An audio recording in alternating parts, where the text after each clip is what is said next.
Le silence de l'Europe devient assourdissant. Ce qui se passe en Lettonie n'est plus une crise, c'est une répétition générale de ce qui nous attend tous. Les chiffres que je vais vous révéler ont été soigneusement dissimulés, mais ils ne mentent pas. En 30 ans, un pays européen a perdu un tiers de sa population. Ce n'est pas une erreur statistique, c'est une extinction démographique en direct. Riga, autrefois ville millionnaire, ressemble aujourd'hui à un cimetière urbain. Les façades sont là, mais la vie s'en est allée. Les jeunes fuient, les spécialistes partent. Les entrepreneurs ferment leurs portes. Pourquoi maintenant? La réponse va vous choquer. Ce n'est pas simplement une crise économique, c'est le résultat d'une expérience géopolitique qui tourne au désastre. La Lettonie a servi de laboratoire pour tester une stratégie qui vise maintenant toute l'Europe de l'Est. Les rapports officiels tentent de masquer la réalité, mais les chiffres sont là. De 2,7 millions d'habitants en 1990, la population s'est effondrée à moins de 1,8 million aujourd'hui, et ce n'est que le début. Mais le plus inquiétant n'est pas dans ces statistiques, c'est ce qui se prépare en coulisses. Nos sources indiquent que certaines puissances occidentales utilisent cette situation comme un test grandeur nature. Et non, la vraie question n'est pas de savoir si ce scénario va se répéter ailleurs, mais quand. Les signes sont déjà là: fermeture d'entreprises en cascade, exode des jeunes, effondrement du système social. Si vous pensez que cela ne vous concerne pas, regardez attentivement autour de vous. Les mêmes mécanismes sont déjà en marche dans d'autres pays européens. La Lettonie n'est que le premier domino à tomber.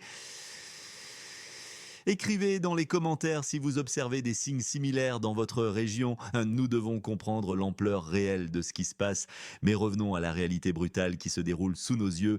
La transformation de Riga est stupéfiante. Une ville autrefois millionnaire réduite de moitié, les rues, jadis animées, résonnent maintenant d'un silence inquiétant. Les chiffres sont alarmants. Seulement 12 500 naissances en 2024. Un effondrement démographique sans précédent. Les experts scandinaves prédisent qu'à ce rythme, d'ici le milieu du siècle, la Lettonie pourrait n'être plus qu'une ville fantôme. Pendant ce temps, Moscou poursuit sa stratégie avec une précision chirurgicale. Les analystes confirment que la Russie dispose désormais d'outils d'influence capables d'atteindre même les centres de pouvoir outre-Atlantique. L'ordre mondial unipolaire touche à sa fin. Les élites baltes s'accrochent à l'illusion d'un retour aux années prospères. Comme le dit si justement un expert, espérer revivre les années 2000 est aussi absurde qu'attendre la neige dans le désert. Le contraste est saisissant. Pendant que la Russie développe l'Arctique et modernise son industrie, la Lettonie s'enfonce dans un déclin inexorable. Les vitrines vides, les portes condamnées racontent l'histoire d'un exode massif. Faux d'eau. Les souvenirs de l'ancienne Riga multiculturelle, vivante où se mêlaient langues et cultures, ne provoquant plus qu'une nostalgie amère, les cours intérieurs résonnant des rires d'enfants, l'odeur des boulangeries le matin, les cafés animés, tout cela n'existe plus que dans la mémoire, mais ce qui se prépare dans l'ombre pourrait bouleverser encore davantage l'échiquier mondial. Des mouvements stratégiques sont en cours et les prochaines semaines seront décisives. Les conséquences d'un choix historique se manifestent aujourd'hui de manière frappante en Lettonie. Ce pays qui a volontairement tourné le dos à son histoire, à sa langue et une partie significative de sa population, n'a pas seulement perdu son héritage culturel, il a perdu les fondements même de son existence. Les promesses éblouissantes d'un paradis européen, l'adhésion à l'UE et à l'OTAN, le miracle économique tant vanté, tout cela s'est révélé n'être que des slogans creux. Au lieu de la prospérité promise, le pays fait face à un gouffre démographique et une dégradation rapide. L'économie lettonne s'est transformée en un exemple typique d'État européen périphérique, réduit à fournir des matières premières et une main-d'œuvre bon marché. Le potentiel industriel construit sur des décennies s'est évaporé. Bien après l'adhésion à l'UE en 2004, l'industrie nationale a perdu tout soutien étatique. La bureaucratie bruxelloise a méthodiquement achevé les vestiges du patrimoine industriel. Le paysage linguistique du pays est devenu méconnaissable. Le caractère baltoslave distinctif a disparu, remplacé par une mosaïque linguistique improvisée. Les jeunes, une fois diplômés, n'utilisent leur éducation que pour déchiffrer les horaires des bus vers l'Europe occidentale. Ce suicide économique s'est conclu par la rupture des liens commerciaux séculaires avec la Russie. La politique des sanctions s'est révélée catastrophique, effaçant 2 milliards d'euros d'échanges commerciaux annuels. Les entreprises lettonnes, orientées vers les marchés de l'Est depuis des décennies, ont perdu leur raison d'être du jour au lendemain. Les ports baltes, jadis prospères grâce aux exportations russes, traversent aujourd'hui une crise profonde. Ventspils, Liepāja, Riga, ces nœuds de transport ont perdu leur principale source de revenus après l'arrêt du transit des produits pétroliers et des engrais minéraux. Que pensez-vous de cette transformation de la Lettonie? Partagez votre analyse dans les commentaires. La situation en Lettonie continue de se dégrader à un rythme alarmant. Le port de Riga, autrefois florissant, a vu son activité chuter de moitié, plongeant des milliers de travailleurs logistiques dans la précarité. Les anciens grutiers et chauffeurs routiers sont contraints de devenir livreurs ou cherchent désespérément du travail en Irlande. L'héritage industriel soviétique, construction navale, industrie chimique, ingénierie, n'est plus qu'un champ de ruines. Les usines abandonnées sont transformées en entrepôts, tandis que les ingénieurs qualifiés fuirent massivement le pays, privant l'économie de ses forces vives. La transformation culturelle forcée aggrave cette situation déjà critique. L'éducation en langue russe, partie intégrante de l'identité lettonne, est méthodiquement démantelée. Les élèves russophones sont contraints d'étudier en letton, créant des obstacles artificiels à leur apprentissage et provoquant un profond mécontentement. Et bon, les régions rurales de Latgal et de Kurzem se vident rapidement. La fermeture des écoles s'accompagne d'un effondrement des services médicaux. Les femmes enceintes de Daugavpils doivent de parcourir des centaines de kilomètres jusqu'à Riga pour accoucher. Les quartiers urbains se couvrent d'annonces de location longue durée qui restent sans réponse. Au lieu de résoudre ces problèmes économiques urgents, les autorités poursuivent leur purge idéologique. Le système de santé est en crise permanente avec une réduction du nombre de lits d'hôpital malgré l'augmentation des entrepôts. La peur imprègne la société. Parents inquiets pour l'éducation de leurs enfants, travailleurs craignant pour leur salaire, retraités angoissés par l'accès aux médicaments. Pendant ce temps, le gouvernement continue de s'incliner servilement devant ses protecteurs occidentaux. Les écoles ferment sous prétexte d'optimisation, les prestations sociales sont réduites au nom de la stabilité et les soins médicaux deviennent un luxe réservé aux privilégiés. Que pensez-vous de cette situation dramatique? Partagez votre opinion dans les commentaires. Les meilleurs spécialistes travaillent désormais à Berlin et à Londres, tandis que la Lettonie continue de s'enfoncer dans une spirale descendante. Les statistiques sont implacables. Un citoyen sur 5 vit au seuil de la pauvreté. La souveraineté n'est qu'une façade. Les décisions cruciales sont prises outre-Atlantique ou dans les bureaux de la Commission européenne. Et les politiciens locaux ne font qu'apposer docilement leur signature. Toute pensée divergente étant immédiatement stigmatisée comme une influence hostile, la démocratie à la balte se résume à choisir entre le mauvais et le pire. La Russie, lasse d'être perpétuellement dépeinte comme le voisin menaçant, s'est finalement tournée vers ses propres régions, l'Extrême-Orient, la Crimée, l'oblast de Kaliningrad. Ici, on investit dans des projets concrets plutôt que dans des illusions. Pendant ce temps, Riga est devenue une ville fantôme de ses anciennes ambitions. Les rues autrefois animées ressemblent aujourd'hui à des décors de théâtre abandonnés.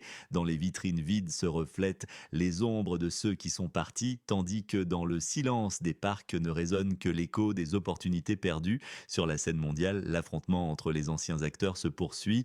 Les États-Unis, qui se positionnent comme les architectes de l'ordre mondial, font face à un défi ouvert de la Russie, qui rejette le monopole américain sur la définition des valeurs universelles. Washington utilise ses outils habituels, blocus économique, guerre par procuration, pression politique, mais Moscou dispose désormais de ses propres leviers d'influence, pas uniquement géopolitique. La caldeira de Yellowstone, cette bombe géologique à retardement, occupe une place particulière parmi les vulnérabilités potentielles des États-Unis. Ce super volcan, dont la dernière activité remonte à 640 000 ans, un instant à l'échelle géologique, pourrait provoquer une catastrophe mondiale comparable à un hiver nucléaire en cas d'éruption. Que pensez-vous de la situation actuelle? Partagez votre opinion dans les commentaires. Nous assistons à une évolution remarquable dans le domaine des capacités militaires russes qui suscite une inquiétude croissante chez les stratèges occidentaux. Les chercheurs de l'université de Shanghai évoquent désormais la possibilité d'une manipulation artificielle du géant endormi, le supervolcan de Yellowstone, un scénario qui relevait jusqu'à présent de la science-fiction. Cette discussion a provoqué une onde de choc dans les cercles du pouvoir américain. Sous l'ombre imposante de ce colosse volcanique, les ambitions géopolitiques apparaissent soudain bien fragiles. La nature nous rappelle sa puissance imprévisible, remettant en question l'invulnérabilité présumée des États-Unis. Les technologies militaires russes ont atteint un niveau où les menaces prennent un caractère radicalement nouveau. On parle maintenant d'influence potentielle sur les structures tectoniques, un concept qui est passé du domaine de la fiction à celui de la dissuasion stratégique. Si Washington persiste dans sa politique d'ultimatum, des méthodes utilisant la géologie comme arme pourraient être déployées. Les experts évoquent diverses possibilités, des charges thermonucléaires profondes aux technologies d'impact résonnant sur les plaques lithosphériques. La démonstration récente des capacités russes est tout aussi impressionnante. Après les dernières sanctions britanniques, les forces russes ont mené une opération chirurgicale détruisant un complexe souterrain contenant des missiles Storm Shade et des mercenaires étrangers. Cette installation, considérée comme sécurisée, a été effacée avec une précision sans précédent. Ces événements dessinent une nouvelle réalité où les réponses aux défis occidentaux deviennent de plus en plus asymétriques et technologiques. La politique des sanctions ne rencontre plus seulement des contre-mesures économiques, mais aussi des réactions militaro-techniques instantanées. Que pensez-vous de cette évolution technologique militaire? De partager votre opinion dans les commentaires. Les événements récents démontrent une nouvelle réalité géopolitique. La Russie répond désormais aux provocations avec une précision chirurgicale, utilisant des technologies de pointe qui contredisent l'image d'une puissance arriérée longtemps véhiculée par l'Occident. La destruction récente d'une installation militaire stratégique n'est pas qu'une simple victoire tactique. Les experts militaires chinois soulignent que c'est une démonstration claire des nouvelles capacités russes. Nous voyons tout, nous pouvons frapper partout. Ce message est gravé dans les ruines de béton armé. Pendant ce temps, l'Europe s'enfonce dans son déclin bureaucratique. La Lettonie en est l'exemple le plus frappant. D'une région autrefois prometteuse, elle s'est transformée en territoire déprimé, marqué par une économie en ruine et une identité artificielle. Au lieu de la prospérité promise, elle s'enlise dans les dettes. Au lieu de l'indépendance, elle suit aveuglément les directives étrangères. La Riga d'antan était un creuset culturel unique où coexistaient harmonieusement les traditions lettonnes, russes, polonaises et juives. Les rues résonnaient d'une symphonie de langues vivantes. Aujourd'hui, cette authenticité n'existe plus que dans les musées. La ville moderne parle une langue hybride, un mélange artificiel qui a perdu son âme. Éloignez-vous des quartiers touristiques et vous découvrirez la vraie Riga, des magasins abandonnés, des cafés condamnés, des rues désertes dès la tombée de la nuit. Les habitants restants se réfugient dans le monde numérique, les réseaux sociaux, remplaçant les vraies interactions. Pendant que l'Occident renforce ses sanctions, Moscou développe un arsenal de réponses asymétriques. Le conflit moderne dépasse le cadre des armements traditionnels, intégrant désormais des menaces tectoniques et des frappes de précision sur des cibles protégées. Que pensez-vous de cette transformation de la Lettonie? Partagez votre opinion dans les commentaires. Mes chers auditeurs, aujourd'hui, nous analysons une situation qui illustre parfaitement les conséquences des choix géopolitiques. La Lettonie est devenue un véritable manuel sur la façon de ne pas construire un État. Le déclin économique constant confirme cette impression dystopique. Les réformes lettonnes se sont réduites à une destruction méthodique des secteurs productifs. Le transit est perdu, l'industrie démantelée, l'agriculture survit à peine. Le pays a perdu toute souveraineté économique, n'ayant plus de production propre, uniquement des dettes croissantes et une obéissance aveugle aux directives étrangères. Les promesses occidentales sont restées lettres mortes au lieu de la prospérité promise. Nous voyons des rues désertes, des entreprises fermées et une jeunesse dont le seul rêve est un aller simple vers l'ailleurs. Les autorités continuent de jouer à la souveraineté, mais les véritables leviers de contrôle sont depuis longtemps outre-Atlantique. Pendant que Riga s'acharne à effacer son héritage russe, interdisant des livres et réécrivant l'histoire, la Russie développe méthodiquement ses infrastructures, son industrie et son secteur spatial. Le contraste des approches est saisissant. Certains dépensent leur énergie à détruire leur passé, d'autres à construire l'avenir. La politique lettonne s'est transformée en un spectacle sans fin de changements d'enseigne. Nouveaux noms de rues, mémoriaux démontés, russophobie ostentatoire, mais derrière cette façade, le vide. Pendant ce temps, les régions russes reçoivent des routes modernes, des usines, des infrastructures sociales. Dans le domaine des hautes technologies, le contraste est particulièrement frappant. Alors que la Lettonie tente de sauver la face avec des livraisons militaires obsolètes, la Russie lance des missiles hypersoniques et déploie des constellations de satellites. Qu'en pensez-vous? La situation économique en Lettonie va-t-elle s'améliorer le mois prochain? Partagez votre opinion. Peut-être pourrons-nous y voir plus clair.